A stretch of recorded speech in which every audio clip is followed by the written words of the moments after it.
press conference after a game against Miami. We have head coach Pascal Jansen. If you have any questions in the room, please raise your hand. We're starting with Mark, followed by Scott. Evening, Coach. Hi, Mark. Difficult result, I can imagine, but I'm curious, just in terms of the overall personnel tonight. You made the decision not to start Alonso Martinez, and then later on in the match, you opted to take Thiago Martins off from defense in favor of bringing on Johnny Shore. Mm-hmm. Those were two decisions that kind of caught my eye, and I was wondering just your opinions and thoughts on those moves, considering just the gauntlet that the club has had scheduling-wise and looking forward to other matches throughout the end of the season. Yeah, obviously we have a lot of matches in a short period of time. This was for us a very important match. Prestige was there also. Unfortunately, Alonso has been dealing with a medical issue, a quad issue for quite some time now already, and it felt bad. So we couldn't take any risk. Obviously, I had a conversation with the medical staff in order to see if he would be available for a certain amount of minutes. And they advised me to focus on 20, maximum 30 minutes. So when the game was still at a point where we thought we could use Alonso, we brought him on pitch. Thiago has been playing a lot and obviously helped the team as much as he can and much as he could in the previous matches as well. But it's also my responsibility to keep my players healthy. We have to play again on Saturday.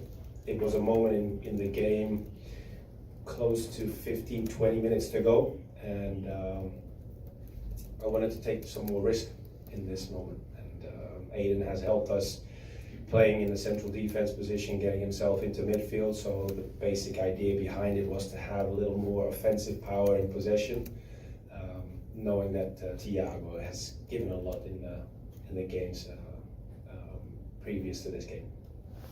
Scott, followed by Jonathan. Hey Coach, how are you? Scott Schertzen, Stream Punt Soccer. Just to piggyback off that a little bit, with the match coming up on Saturday, could Alonso get more time, or is it too early to tell for something like that? I think it's a little too early. We'll have to see what the response is after the 30 minutes he played today. As I said, we also have the responsibility to keep our players healthy. And as I mentioned just now, Alonso's been dealing with this issue for quite some time now, so we'll have to make the reassessment tomorrow and see how he came through. Jonathan and Shane.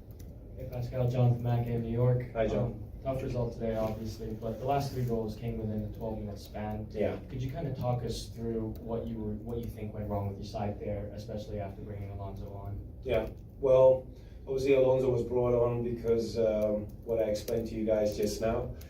At that point, I think it was still 1-0 when he came on. So looking for that equalizer was the idea behind that. The last 15 to 20 minutes when the goals fell, you could also see in the first half we got punished for one minor mistake. That's when they made the 1-0 because it's a simple loss of possession from our side and it's open in the middle and they punish us for that.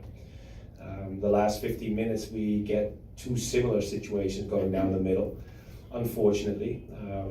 But that's what I said to my boys also just now.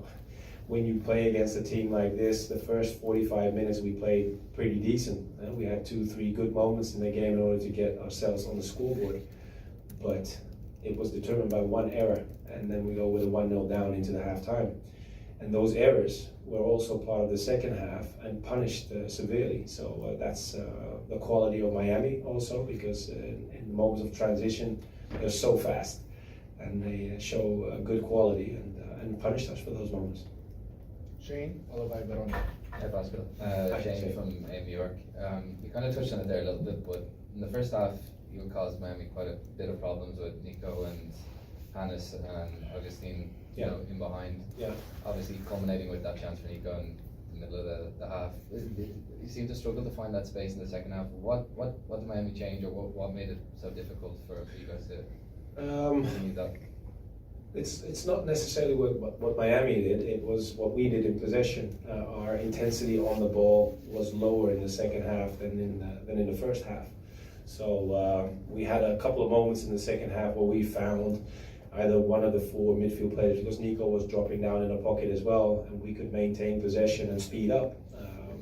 There's 2-3 moments with Agustin in the second half still when he gets in behind, But one of the things was very outspoken in preparation of this game. You have to be very clinical in the finishing moments, because the quality on the other side is that high that if you give them an opportunity to get back into the game or get ahead of you, it's going to be tough. And that's part of the conversation now, because we were not clinical enough in a few moments and simply didn't have the intensity anymore in the second half to be good on the ball and make sure we attack those spaces with accuracy. Because I think in the second half you could see 4 to 5 moments where Tavon and Kevin and Aiden are looking for that pass in behind, but the accuracy was off as well. Veronica?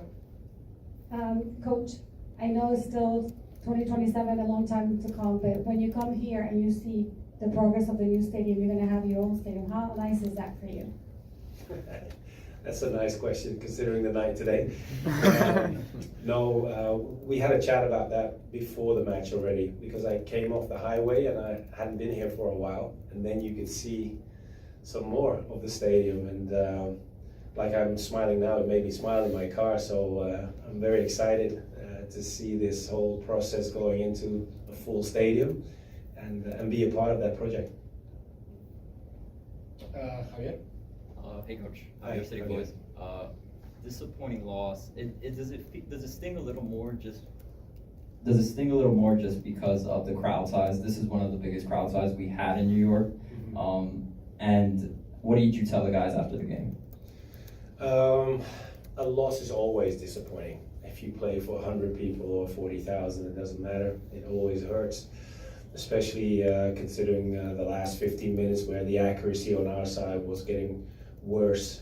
And as I mentioned, we got punished for those moments as well. If you look at the last goal that Messi scored, we're in possession in a build-up phase and we just hand it over, and the turnover is there and it's a goal. So that makes it hard also, the loss in general. I was hoping to give our fans a little more, especially if you see the first half until the goal they scored. I think we were pretty equal to each other, with some good moments for us and some good moments for them, but we stayed in the match. So what I said to the guys is what I always tell them: win, loss or lose, it's 24 hours, and we don't have a week to prepare again for the next game. It's the derby that comes in a couple of days already. And if I'm not mistaken, they're still fighting for a spot in the playoffs. So it's going to be intense considering that. But it's also intense because it's one of the most important games of the season for us and for our fans. So 24 hours is all they get, and that's as normal. Final one, gentleman in the glass. Hi, Alex Adams from The Guardian. You mentioned that you guys lost the intensity at the end of the second half there. Given that loss of intensity, does that create a worry for you going forward, given the quality of not just your opponent this weekend, but also your next two, Philadelphia and Seattle? No, it doesn't worry me. It's something that is simply, we have to try and avoid it, obviously. And I never use excuses, so I'm not going to do that now either. We have to play these games and they follow each other rapidly. We just have to be ready and be better, because, and we've showed this also in quite a few matches recently also, when we played Columbus or Charlotte or any of those opponents that we were head to head with. And then we kept the intensity, and for whatever reason it was gone. So that's for me and my staff to analyze and make sure we're aware of it and avoid it to happen again. Great. Thank you, everybody. Thank you. Thank you, Coach.